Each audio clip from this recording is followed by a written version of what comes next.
Baik, Assalamualaikum warahmatullahi wabarakatuh.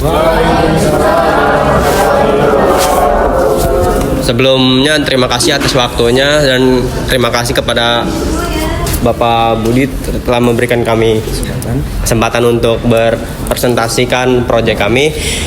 Dan di sini kami akan mempresentasikan sebuah implementasi program perancangan sistem database buku perpustakaan dengan struktur data binary search tree.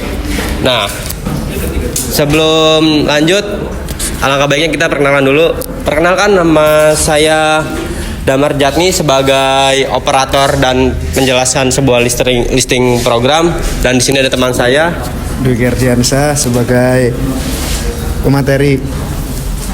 Saya Melanie Nur Fauzia sebagai presenter. Nama saya Cika Wida Aprilia sebagai presenter.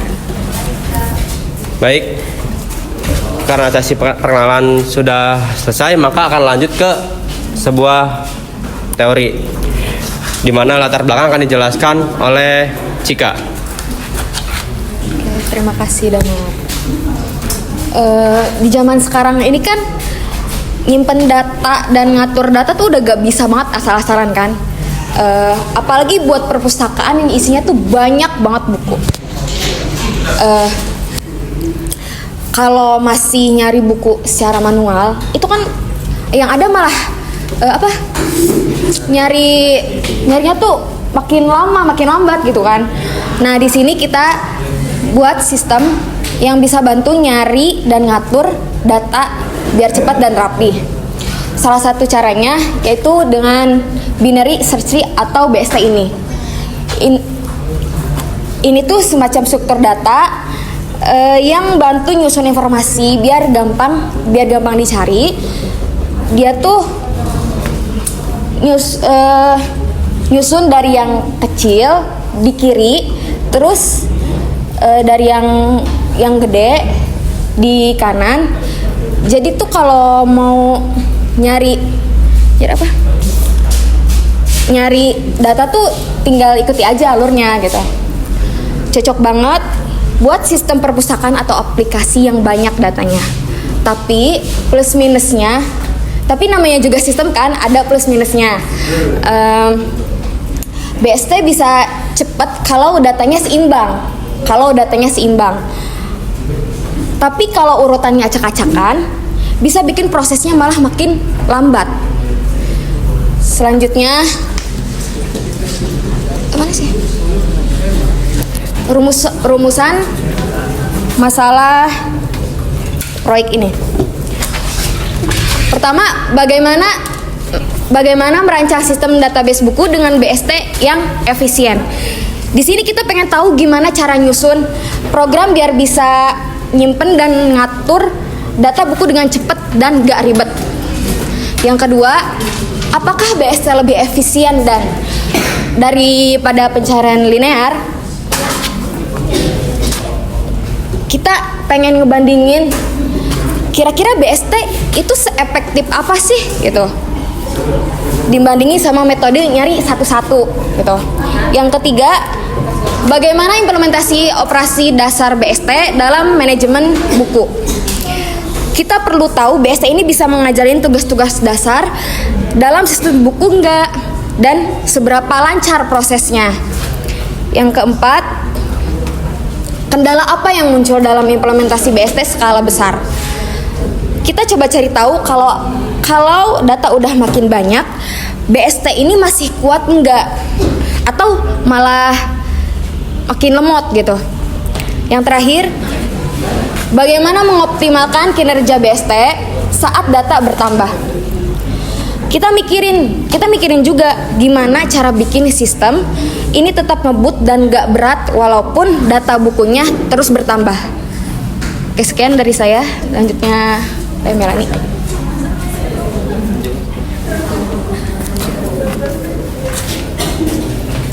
Di sini ada batasan masalah sistem. Yang pertama itu fokus data buku, hanya mengelola data buku, bukan anggota perpustakaan. Kemudian itu ada data buku terbatas seperti SBN, judul, pengarang, tahun, kategori, dan jumlah salinan. Setelah itu ada struktur data. BST tanpa balancing menggunakan traversal dan manipulasi node. Yang terakhir itu ada antarmuka berbasis command line interface atau CLI tanpa penyimpanan permanen. Kemudian juga di sini ada tujuan proyek. Yang pertama itu sistem sederhana dan mudah, membantu dan mengembangkan sistem pada perpustakaan agar lebih mudah, praktis dan cepat. Yang kedua ada implementasi BST, mendukung operasi pencarian, penambahan dan penghapusan data buku secara efisien. Yang ketiga ada pembelajaran praktis, meningkatkan pemahaman mahasiswa tentang struktur data dan pemrograman C++. Dan ini juga ada algoritma utama sistem. Di sini ada insert buku, menambahkan buku ke BST berdasarkan perbandingan ISBN. Kemudian ini ada cari buku, mencari buku dengan traversal rekursif berdasarkan ISBN. Dan yang terakhir itu ada hapus buku, menghapus note dengan penyesuaian anak sesuai kondisi BST. Sekian dari saya. Baik, di sini saya akan menjelaskan output dan listing programnya. Dari sistem database perpustakaan ini ada beberapa fitur yang kami masukkan, yaitu adalah pertama yaitu kita menambahkan buku, di mana ketika seorang menggunakan sistem ini maka orang tersebut bisa menambahkan buku apa saja yang ingin dimasukkan ke dalam perpustakaan dan beserta pengarang ataupun judul dan beberapa salinannya. Di sini ketika buku telah ditambahkan, maka di sini kita bisa mencari buku tersebut. Contohnya kita masukkan kedua. Nah, tadi ISBN-nya berapa nih? ISBN-nya tuh kita harus tahu ISBN berapa yang telah dimasukkan. Nah, kita mau lihat nih perpustakaan ini menyediakan berapa buku sih atau buku apa aja. Kita lihat di fitur keempat. Nah, kita dapat melihat buku yang telah masuk dalam perpustakaan, buku apa saja dan beberapa jumlah salinan, pengarang ataupun kategorinya. Baik, ketika misalkan buku itu sudah tidak boleh dibaca lagi atau sudah di take down lah, maka kita tinggal hapus buku tersebut. Dengan cara menghapus buku yang kita ISBN-nya berapa nih? Ketika ada seorang mau meminjam buku, misalkan ada seorang mau meminjam buku 1. Nah, ISBN berapa yang kita mau pinjam nih? ISBN berapa yang seorang itu mau pinjam? Contohnya ada di 2. Maka sisa salinan akan diberitahukan. Berapa sisa salinan tersedia di perpustakaan itu? Adalah sisa salinan 1. Jadi ketika buku itu dipinjam, maka buku itu sudah mengurangi 1. Karena minimal peminjaman itu adalah 1 buku. Kita akan lanjut ke sebuah kode program. Di baris pertama itu adalah tersedia library, di mana itu adalah untuk memanggil sebuah perintah-perintah di bawahnya. Yang di mana nanti kita akan lanjut ke dalam sebuah di mana di sini adalah sebuah deklarasi, mendeklarasikan sebuah buku itu apa, perpustakaan itu apa. Di sini mendeklarasikan sebuah buku-buku atau item-item tertentu. Lalu lanjut ke bawah yang dimana adalah di sini di buku insert itu adalah fungsi menambahkan sebuah buku ke dalam BST. Ketika kita memasukkan sebuah buku, maka yang akan dicek adalah pertama dengan if, yaitu if yang pertama itu akan mengecek bahwa binary string itu kosong atau tidak. Nah, baik yang kedua itu if yang kedua itu akan mengecek ke kiri atau ke kanan. Jika yang dimasukkan itu adalah lebih kecil dari yang di kanan, maka ini akan masuk ke kiri. Tetapi jika ternyata lebih besar dari yang di kiri, maka ini akan masuk ke kanan.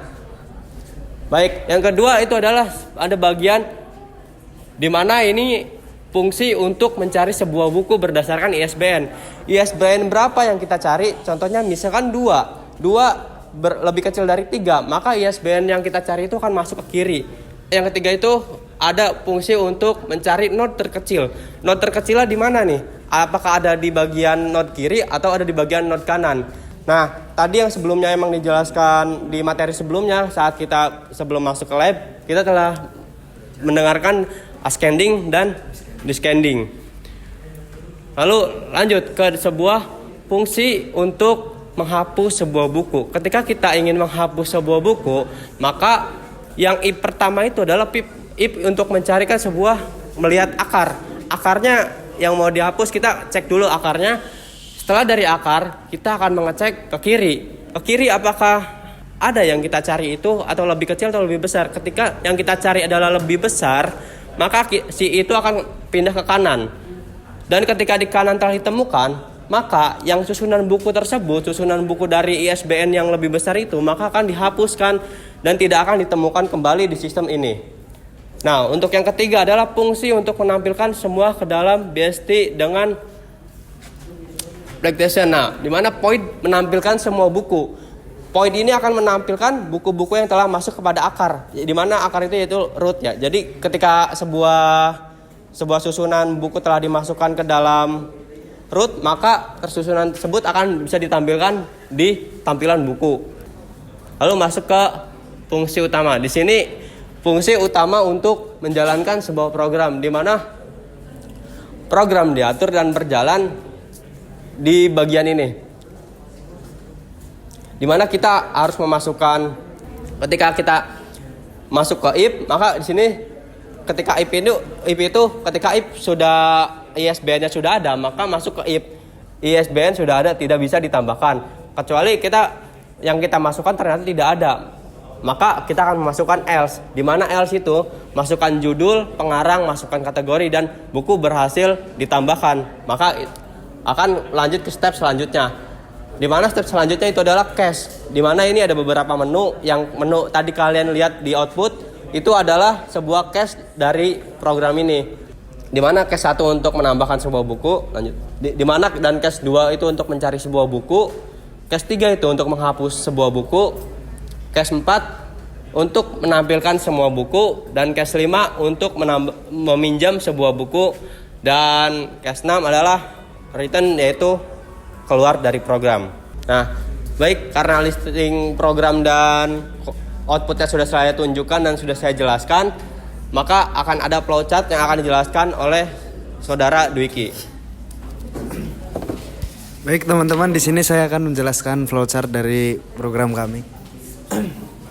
Ya baik teman-teman, yang pertama itu memulai ya, kemudian akan masuk ke menu, kemudian menginput menu. Di sini nanti akan bakal ada 6 pilihan atau opsi ya, yaitu yang pertama tambah buku, cari buku, hapus buku, tampilkan semua buku, meminjam buku, dan keluar. Untuk pada menu yang pertama, user menginput buku, kemudian menginput ISBN, judul, pengarang, tahun terbit, dan juga kategori. Setelah itu akan menginput jumlah salinan. Apabila sudah, maka akan kembali lagi ke menu utama. Untuk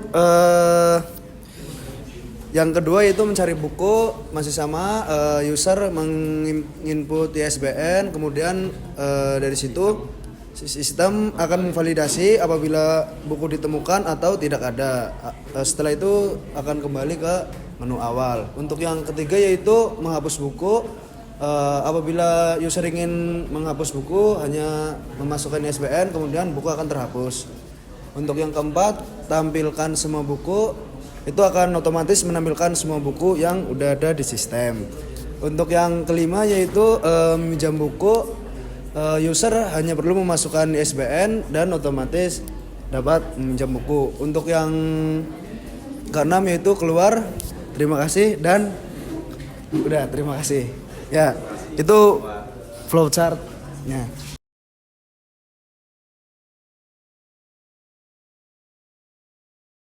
Baik, untuk selanjutnya kita mulai sesi tanya jawab. Buat teman-teman yang memiliki pertanyaan bisa langsung ditanyakan. Mas Robi, Mbak Nindi, Padlan, boleh. Dari kelompok 9.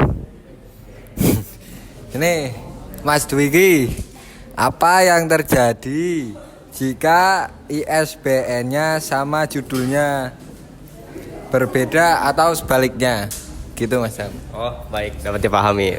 Oke, saya Nini Foja, perwakilan dari kelompok 7, izin bertanya. Kan ini kan membahas tentang perpustakaan ya. Jadi, Jika setiap simpul pada BST mewakili sebuah buku, pasti ada kodenya kan ya dari setiap bukunya ya. Nah, bagaimana menurut kalian algoritma pencarian buku tersebut sesuai gitu dengan judul yang mau kita iniin gitu, kata kuncinya gitu, dari kata kuncinya. Lanjut ke pertanyaan Pak Saudara Padlan. Perkenalkan, saya Padlan, saya perwakilan dari kelompok 3, izin bertanya nih. Selain sistem perpustakaan BST dapat diimplementasikan kepada apa aja diimplementasikannya? Oh iya, baik. Terima kasih, dapat dipahami. Masuk ke pertanyaan Robi. Di mana ketika ISBN-nya itu ya, sudah ada. Di mana ketika ISBN-nya itu sama. Pertama kita masukkan dulu sebuah buku dengan ISBN 1. Lalu lanjut menambahkan ISBN yang sama. Iya, pertanyaan Robi.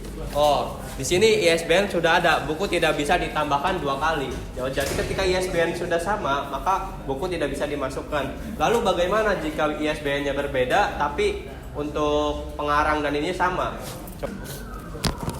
Jika ISBN-nya berbeda, tetapi nama dan judul bukunya sama, ternyata masih bisa. Jadi yang jadi patokan adalah ISBN, di mana ISBN itu menjadi penentu untuk masuk ke sebuah BST. Baik, dapat dipahami? Baik, terima kasih. Lalu lanjut ke pertanyaan Nindi. Bagaimana algoritma dari perpustakaan ini? Di mana algoritma dari sistem buku perpustakaan itu adalah insert buku, di mana pertama itu adalah menambahkan sebuah buku ke dalam sebuah perpustakaan ke binary search tree. Nah, lalu kedua adalah cari buku. Di situ mencari sebuah buku. Dan lalu ketiga hapus buku. Nah, di sini kita perlu ketahui bahwa binary search tree itu punya tiga traversal mungkin. Yang saya ketahui hanya 3 traversal, di mana traversal pertama yaitu in order itu berawal dari yang terkecil lalu ke root, ya dari yang kiri, dari yang terkecil lalu ke root dan ke kanan. Nah, yang kedua yaitu adalah free order, di mana ini dari root ke kiri lalu ke kanan. Dan di mana di ketiga itu ada traversal post order, di mana post order traversal ini dari kanan ke kiri, dari kiri ke kanan lalu ke root. Jadi dengan 3 traversal itu algoritmanya berjalan, yaitu adalah memasukkan sebuah buku, mencari buku dan menghapus buku. Baik, dapat dipahami. Oke, terima kasih. Saya akan menjawab pertanyaan dari Saudara Padlan. Struktur data binary search tree ini bisa digunakan di banyak aplikasi selain sistem perpustakaan. Intinya BST cocok untuk data yang bisa diurutkan dan sering dicari, ditambah dan dihapus. Berikut adalah beberapa contoh aplikasi nyata dan konsep di mana BST bisa diimplementasikan ke sistem manajemen data mahasiswa atau pegawai, ke sistem antrian atau booking, atau untuk leaderboard game. Sekian, terima kasih. Baik, terima kasih karena kami sudah mempresentasikan materi. Terima kasih atas perhatiannya. Mohon maaf bila ada kekurangan atau salah kata. Wassalamualaikum warahmatullahi wabarakatuh.